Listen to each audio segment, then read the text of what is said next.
Being a good person and remembering to be one, that is a very fundamental trait of a that a human should not lose. 2,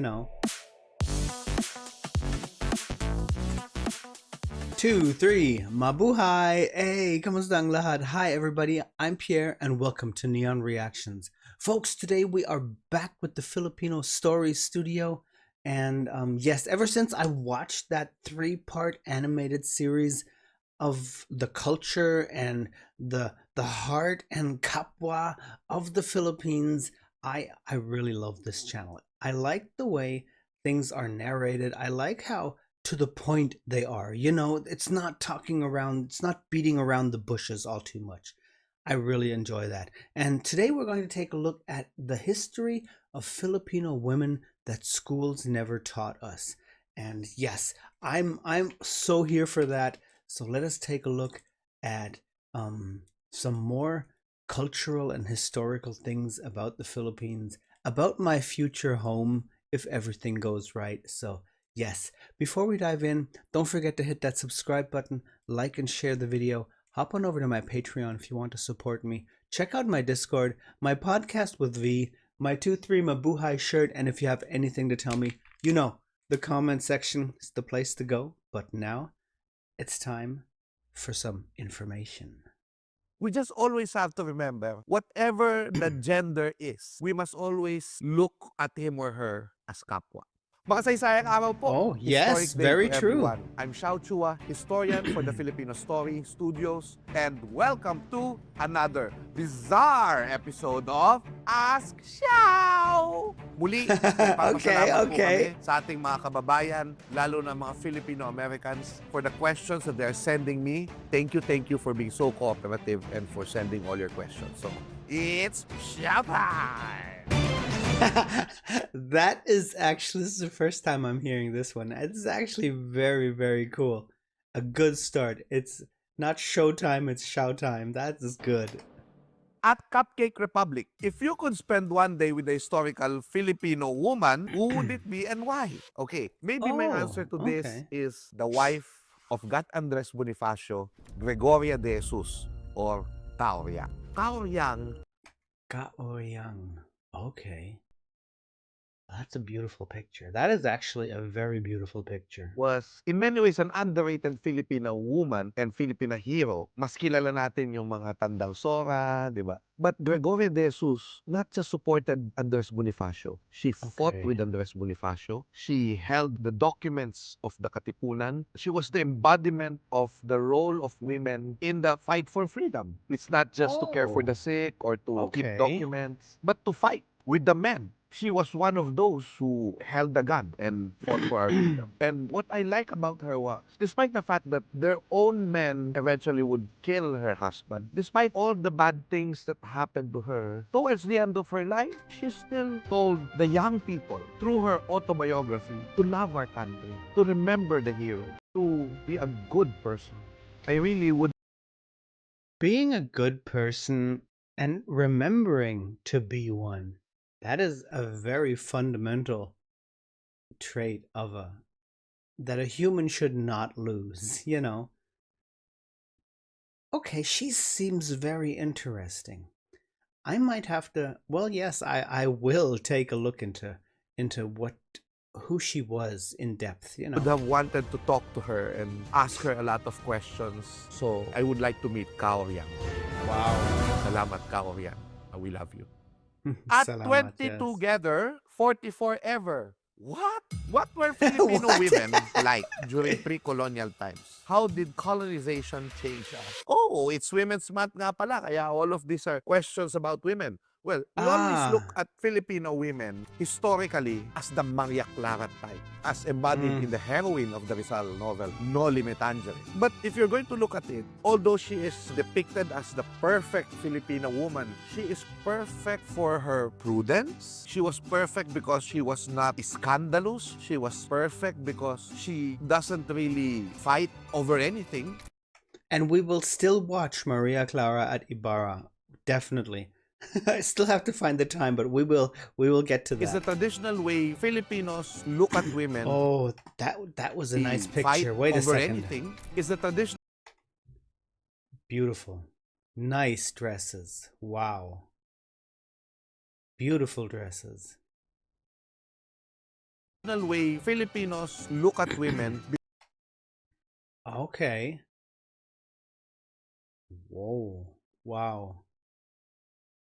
Very nice. I like the dress on the left.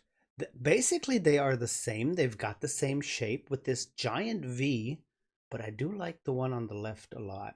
Very nice. Wow. Because of our colonization under Spain. Nung panahon ng ating mga ninuno, it was different. If you're going to look at the story of our Genesis, si Kalak and si Kamay, or man and woman, Man and just woman. came from one weed. They came out together. So no one was first and no one was last. They came together, Okay. and that means in the ancient society, women are at par with the men.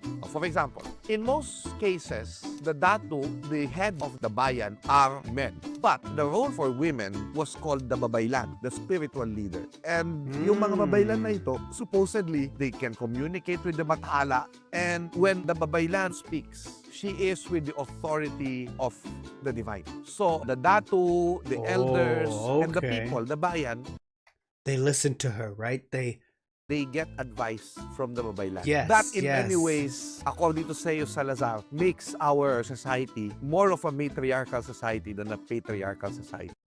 Yes, but that is not a bad thing.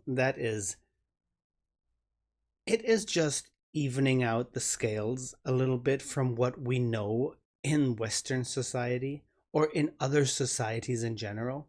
I like that it evens it out a little more. That is good.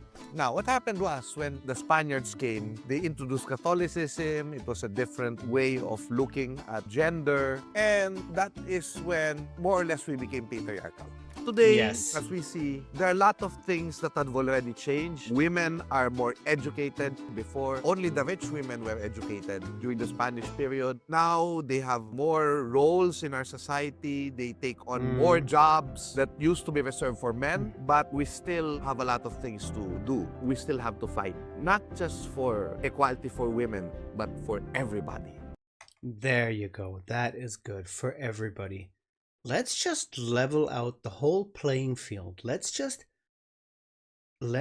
have a calm sea and not a storm with waves that are up here and some that are down here. Let's just level it out a bit.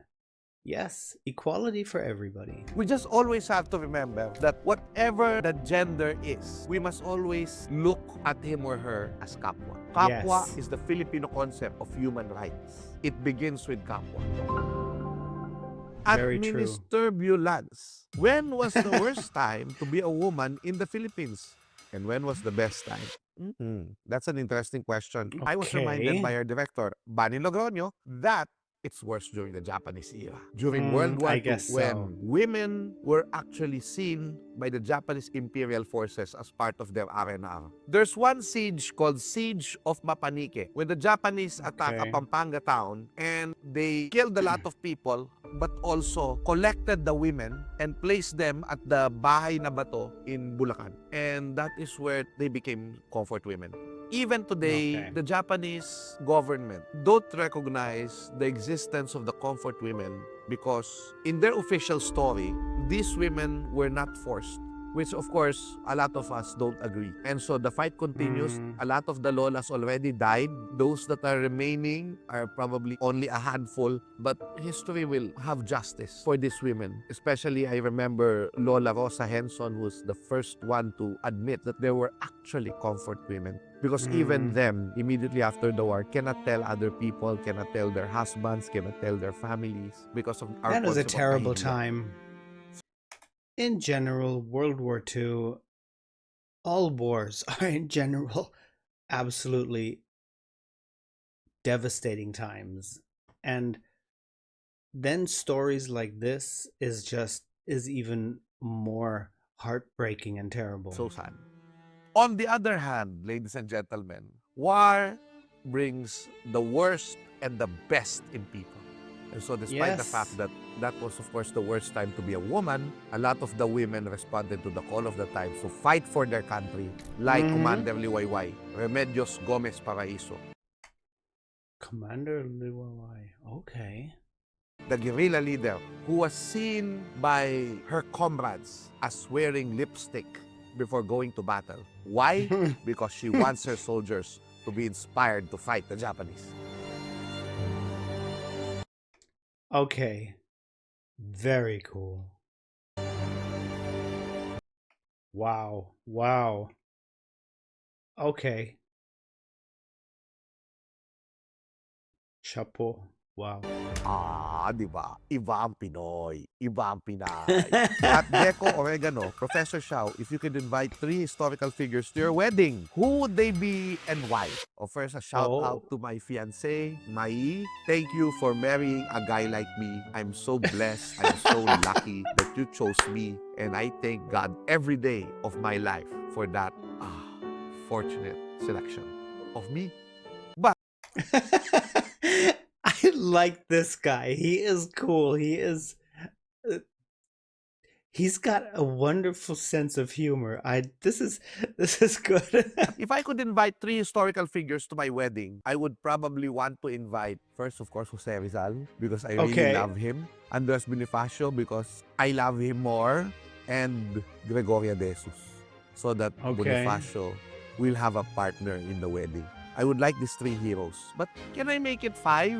I probably include Emilio Cinto to the mix. Of course, Emilio Cinto is the brains of the Katipunan and the Revolution. We would actually want the Cartillo of the Katipunan to be read in our wedding to remind us of what we should be as a people and how, in making our families, we create patriotic citizens of the country. And I'd probably include Senator Ninoy Aquino so that there would be a stand-up comedian in the wedding.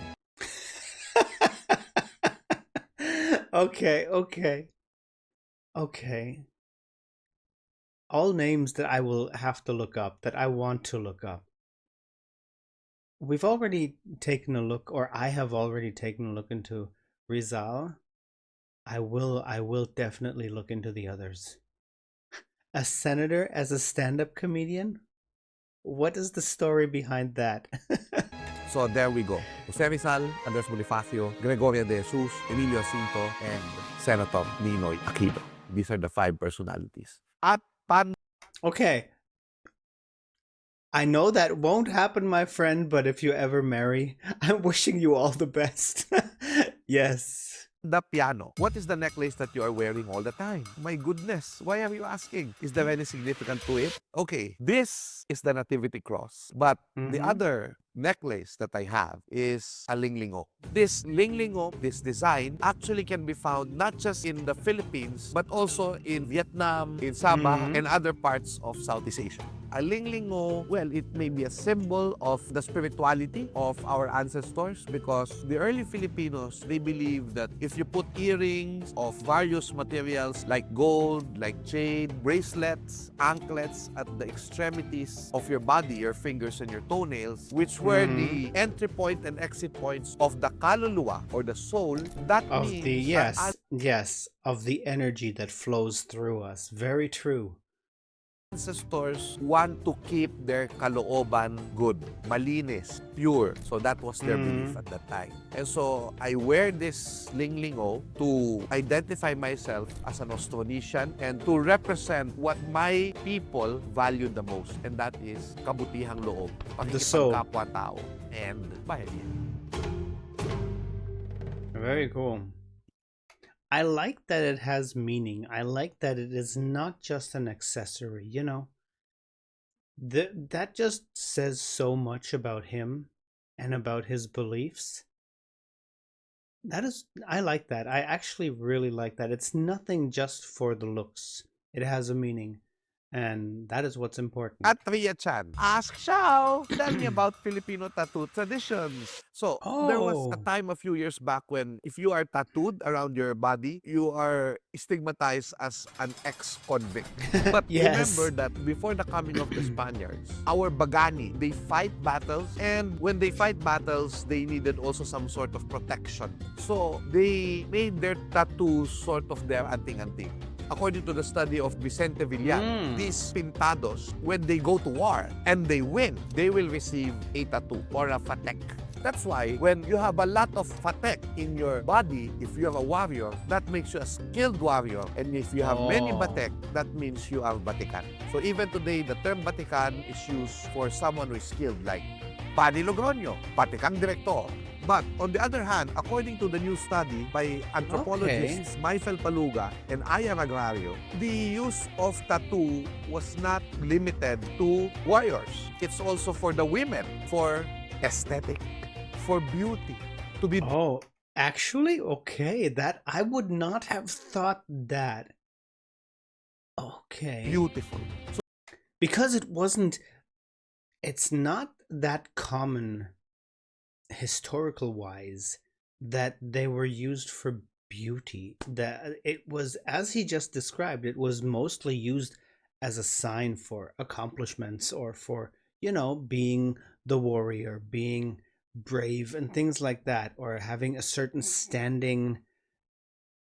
But actually, just to be beautiful, that is interesting. So to have a lot of tattoos is to be beautiful. And that's why you see Apo Wangod of the Butbut tribe in Kalinga, she is full of tattoos all around her body. It's for aesthetics. And in fact, just last December, Good she lord. is full of tattoos all around her body. It's for aesthetics. Look at this woman's smile.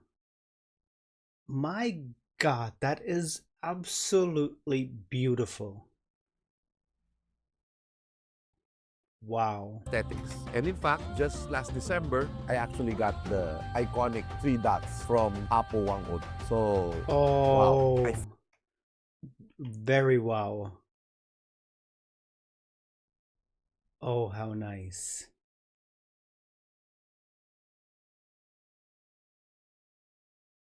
Very nice. The iconic 3 dots from Apo Wangod. So, wow. I feel like Batikan. Batikan yan.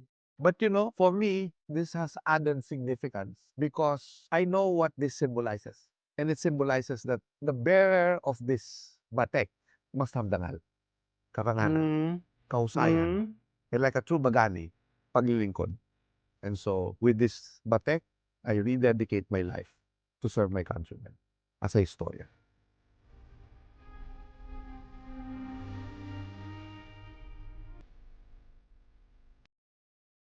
Thank you. Charot. All right, there it is. That's your And there is his humor. There is. charot. All right. Shao, one day I want to sit down and have a meal with you. I just want to talk to you. You are cool. I love your humor. There it is. That's your bizarre episode of Ask Xiao. Thank you for your questions. Keep them coming. Subscribe, like, and follow us on TikTok, Facebook, Instagram, Yes, do and that now. YouTube. And so, that's it. Happy Women's Month. Mabuhay ang kababaihang Pilipino. Maraming salamat sa inyong lahat. And that was the bizarre episode of Ask Xiao. Bye-bye. Take care. Very nice. Very nice. A lot of names that I just have to take a look into. This was beautiful. This was beautiful. Yes, there's so much for me to learn, and I feel like I don't want to, if I'm on this journey of moving my life to the Philippines, I don't want to do it blindly. I want to come home. I don't want to go somewhere. You know what I mean? I'm a person who likes to dive deep into something like that if I take a step like that. And yes, this was very, very interesting. Wow. Yes, happy Women's Month. I know I wanted to do a few more things in March. Um, but that's life. That is a day only has 24 hours. And yeah, sometimes life gets in the way. So here we are today, a week late, but that's good. Maraming salamat po for being here. You guys are awesome. You guys are great. Please, everybody, take care, stay safe, stay hydrated in the summer months now, especially now. And yes, as I always say, sarangge, annyeong, until the next time.